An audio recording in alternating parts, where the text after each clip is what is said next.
It is a big division matchup for week one, as the new season also means welcoming back our Cowboys expert, Landon McCool, host of the Locked On Cowboys podcast, for our game previews. Landon, are you ready?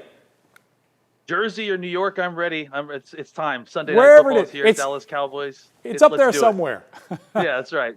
Well, hey, let's talk about this team. It has been more than a quarter century of disappointments. This is our year, is the refrain from fans. Is it the year for the Cowboys? Maybe. Maybe. You know, we say it every single year. They feel like they try to improve. They feel like they get better from year to year.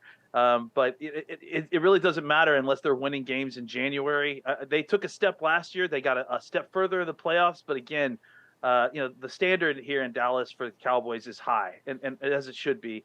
So until they get to the at least the conference championship, it's kind of hard to continue to hype them year in, year out without getting some more wins in January. This team, we know, starts and ends with Dak Prescott, and I've been a Dak apologist for seasons. I think he's better than he gets credit for, even locally. But the interceptions last year, a big issue. Some of them were tips and overthrows, but everybody will tell you that number was much higher than anybody wanted to see for Dallas and for Dak especially. Do you think this is going to be an issue again this year? I don't. I think that if you look at Dak's career, his interception rate is actually historically low. He's got, career-wise, he's got one of the lower interception rates. I think this was a blip, and frankly, there's some more advanced stats that you can look at that actually track turnover-worthy plays. And Dak had a similar amount of turnover-worthy plays as he did previous years where he had low interception totals. So that means that he hit a streak of bad luck. And frankly, if you go back and watch the games, you see that, right? You see a lot of what we saw last night with Kansas City, right? Balls bouncing off of receivers' hands and into defenders' hands. So I think, an improvement of the wide receiver core. They've added some players there that are going to help create more separation and just a focus on quick passing, getting the ball out to the players quickly. I think that those two things, and then just better luck, will see a lower interception total for Dak this season. Hey, look, man, advanced stats are not going to convince all the Stephen A. Smith wannabes out there that like to rip on Dak no matter what. But here's hoping that he can have a solid first game.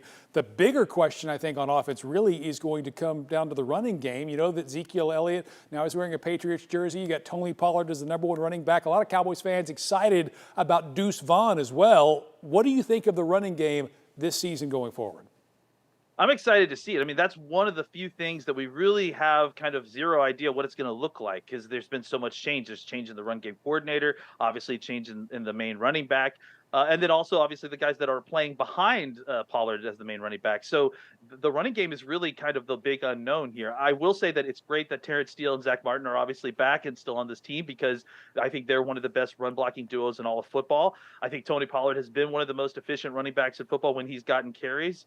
And I really believe in Deuce Vaughn. And frankly, I really believe in Rico Dowdle, who's the other running back that's in the mix here, and Hunter Lipke, who's going to be kind of a hybrid fullback running back. So it'll be interesting to see how it all kind of sorts out.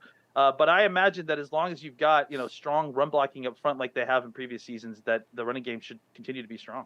Yeah, I think questions about whether or not Tony Pollard can be the bell cow for an entire season will have to be answered this year, but maybe they are able to spread the wealth a little bit, so we'll see how that works out when we watch them on Sunday night.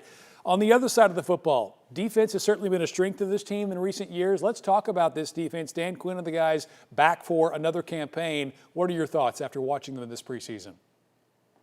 I mean, they look better than they did last year, which is hard to believe. I mean, frankly, when you're out at training camp, there used to be, I remember when DeMarcus Ware was out in practice, and there used to be just a rule that, look, DeMarcus Ware is going to wreck a whole bunch of snaps. We just need to continue to let the play out, and, we will give DeMarcus Ware credit for the sack. That's what was happening with Micah Parsons all throughout camp. I mean, he was getting a hand on Dak Prescott and would have ruined practice if they had stopped the play every single time that he got a sack. So I'm excited to see all that unleashed on another team. I think this is a team that has gotten more talented with the additions of Gilmore and then the improvement of some of the younger players, including Damone Clark at linebacker. I think this is going to be a faster defense. It's hard to beat what they've done the last two seasons, but frankly, I think that they have the capability to do it just because of continuity, growth of young players, and then the addition of Gilmore at the top. Boy, we saw the yips last year with Brett Maher, and certainly that was a big issue late in the season. The kicking game isn't sexy. It's not that fun to talk about, but it can be an issue in this type of NFL where you've got so many games decided by so few points. Do you think the Cowboys have their special teams issues sorted out? I think if you're an NFL head coach, you can never feel like your special teams or issues are sorted out. I think unless you've got one or two, like Justin Tucker or one of the great kickers of all time, there's probably going to be a kicking headache around the corner at some point.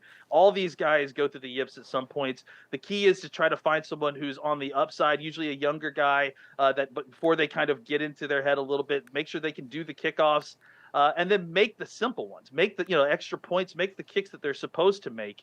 I think that for most of the time, teams put too much stock in believing that their kicker is going to be great all 17 weeks of the season, and they should try to go for it more on fourth down and not put the pressure on those kickers as much, because relying on them can be, as we've seen, very dangerous. All right, Landon, I'm putting you on the spot real quickly here. What's your prediction for Sunday night?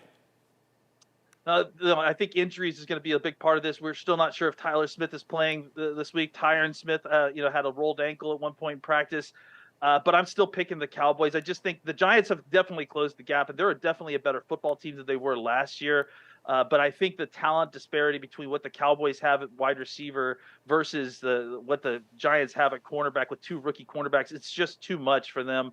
I think Dak will have a big day. He's hungry. This offense is ready. If they can shake some of the rust off from not having a very much work in the preseason at all, I think that they'll kind of sort it out by the by the halftime. And I think they'll start to pull away, and you'll see maybe a 7-point victory. I'll say 24-17 Cowboys. This is our year, Landon. This is it. This is it. All right. Appreciate your time today. Landon McCool with the Locked On Podcast. You can catch him and his partner, Marcus Mosher, with new episodes of Locked On Cowboys every day. Subscribe wherever you get your podcasts.